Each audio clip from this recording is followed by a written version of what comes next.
सुप्रभात बच्चों। कैसे हैं आप सभी। आशा करती हूँ कि आप सभी बच्चे बहुत ज्यादा अच्छे होंगे। आज हमारे पास है अध्याय 5 जिसका नाम है एकता में शक्ति है। तो बच्चों सोच के देखिए, अगर आप कोई कार्य अकेले करने जा रहे हैं और वो आपसे नहीं हो रहा तो क्या होगा। इसका मतलब क्या आपको वो कार्य छोड़ देना है? कतई भी नहीं।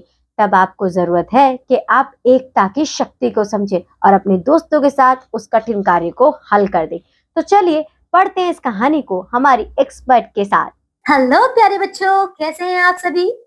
तो चलिए आइए अब हम शुरू करें हमारी ये कक्षा और आज हम करेंगे हमारा अध्याय 5 जिसका नाम है बच्चों, देखिए क्या इसका नाम है, एकता में शक्ति। तो आइए बच्चों हम पढ़ते हैं यहाँ पे कि एकता में शक्ति ये हमारा कैसा अध्याय है। चलिए इस पाठ को शुरू करने से पहले हम इसका पाठ परिचय देखिए, पाठ का सार यानी कि इसका चैप्टर समरी भी देख लेते हैं। ठीक है बच्चों, देखिए क्या है इसकी चैप्टर समरी।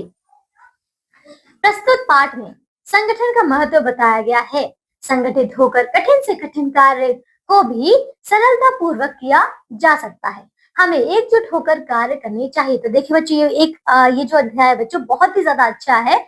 इसमें हमें यही बताया जाएगा कि जब कोई भी कार्य हम मिलजुल कर करते हैं, एक साथ मिलकर करते हैं, तो बड़ी से बड़ी मुश्किल कठिन से कठिन कार्य भी बहुत ही सरलता पूर्वक चुटकियों में हो जाता है। आइए तो हम पढ़ते हैं हमारा ये बहुत ही ज्यादा एक महत्वपूर्ण अध्याय। चलिए देखिए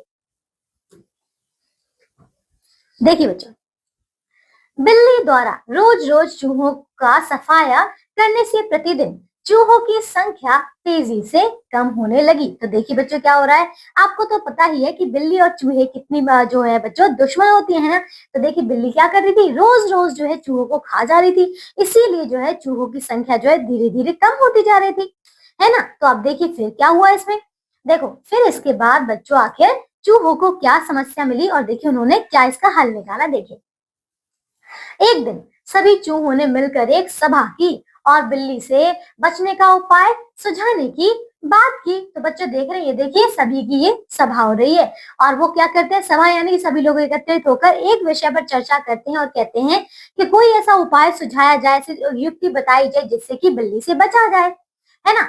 एक चूहे ने कहा, यदि बिल्ली इसी प्रकार रोज चूहों का विनाश करती रही तो हमारा नाम लेने वाला कोई नहीं रहेगा, है ना बच्चों। क्योंकि देखिए बिल्ली तो खा जाती चूहों को, इसीलिए देखिए वो सोच रहे थे कि अगर बिल्ली इसी प्रकार जो रोज रोज हमें खाती रही तो फिर क्या होगा, उनका पूरी तरीके से विनाश हो जाएगा, सारे चूहे खत्म हो जाएंगे और क्या होगा बच्चों कि उनका नाम लेने वाला भी कोई नहीं बचेगा, है ना। इसका समाधान हमें ढूंढना ही होगा, यानी कि बच्चों इसका हल तो जो है चूहों को ढूंढना ही पड़ेगा। आइए अब देखिए इसके आगे।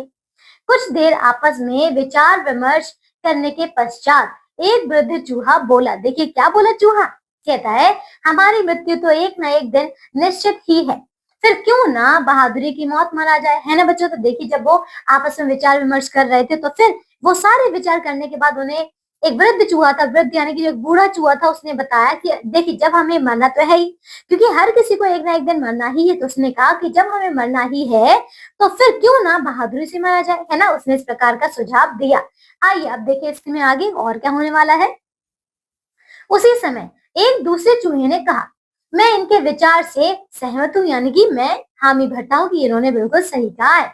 वृद्ध ने फिर कहा, आज से हम इक्का दुक्का बाहर निकलने की बजाय इकट्ठे बाहर निकलेंगे तथा बिल्ली के सामने आते ही सब मिलकर उस पर टूट पड़ेंगे। तो देखिए बच्चों उस बूढ़े चूहे ने यही कहा कि हम एक एक करके बाहर नहीं आएंगे, हम आएंगे तो हम एक साथ ही बाहर आएंगे, ठीक है। और जैसे ही बिल्ली हमारे सामने आई तो हम क्या करेंगे, हम सारे मिलकर एक साथ उस पर झपटा कर देंगे, है ना। देखिए और सारे मिलकर उस पर टूट पड़ेंगे। उसके जिस किसी भी अंग को जो कोई भी काट सके तुरंत काट दे। इस सुझाव पर सभी चूहे सहमत हो गए। तो देखिए बच्चों वही हो रहा था क्या कि देखिए यहाँ पे इकट्ठे तो हो गए, देखिए सभी लोग जो थे सभी चूहे उसमें सहमत हो गए और उन्होंने ये भी कहा कि जिसके हाथ जो भी उसका अंग लगेगा, चाहे हाथ हो, पैर हो, गर्दन हो, कुछ भी हो, बस उसको काट देना तुरंत ही, है ना। तो बस सारे चूहे सहमत हो गए। अब देखिए इसके बाद आके होने क्या वाला था, ये देखिए। देखो इतने में बिल्ली उनके बिल के पास आकर म्याऊं म्याऊं करने लगी, है ना। आखिर बिल्ली आ गई उनके बिल के पास। सभी चूहे एक साथ बिल से निकले और उन्होंने बिल्ली पर चारों ओर से आक्रमण कर दिया। तो बच्चों समझ आ देखिए सारे चूहों ने मिलकर जो सुझाव दिया था, बस वो बिल्कुल अब देखिए आक्रमण करने के लिए तैयार हो गए है ना, उन्होंने आक्रमण कर दिया उस बिल्ली के ऊपर। बिल्ली बुरी तरह से घबरा गई। 2-3 चूहों ने तो उसकी आंखों में दांत गाड़ दिए। बच्चों देख रहे हैं आप, देखो किस प्रकार से वो उसको काट रहे हैं। तो 2-3 चूहों ने तो उसकी आंखों तक को फोड़ दिया था, आंखों तक में अपने दांत जो है गाड़ दिए थे। अब देखिए सभी ने मिलकर उसके शरीर पर कई जगह गहरे घाव कर दिए, है ना। बस फिर क्या था, बिल्ली ने भागने में ही भलाई समझी। तो देखिए बच्चों समझ आ रहा, देखो बिल्ली, देखिए अब बिल्ली डर चुकी थी बुरी तरीके से, और उसे अपने देखिए भागने में ही भलाई लगी कि बस किसी भी तरीके से इन सारे चूहों से अपनी जान बचाई जाए, नहीं तो ये तो आज बिल्ली का काम तमाम कर देंगे, है ना।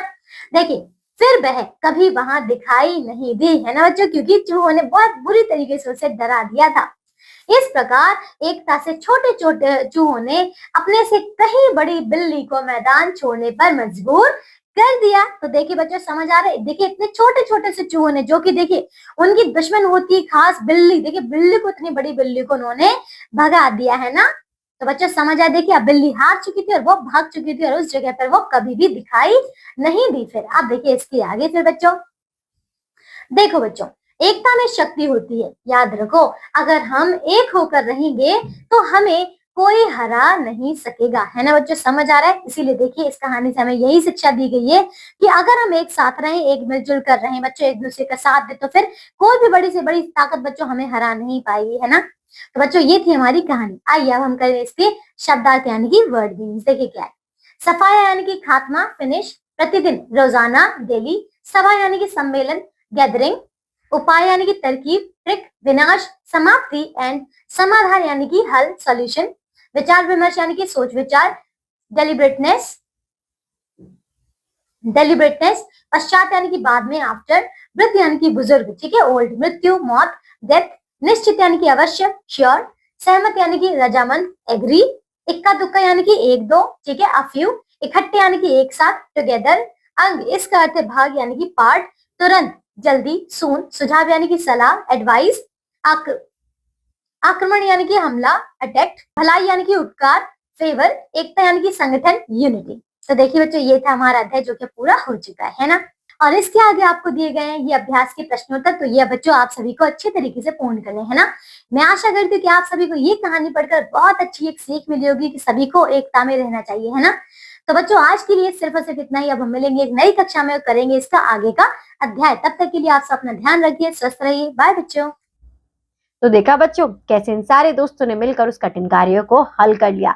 इसी प्रकार आप भी अपनी जिंदगी में हर प्रकार के कार्य को आसान बना सकते हैं एकता की शक्ति के साथ। आज के लिए बच्चों बस इतना ही। अब मैं आपसे मिलूंगी आपकी अगली कक्षा में एक नए अध्याय के साथ।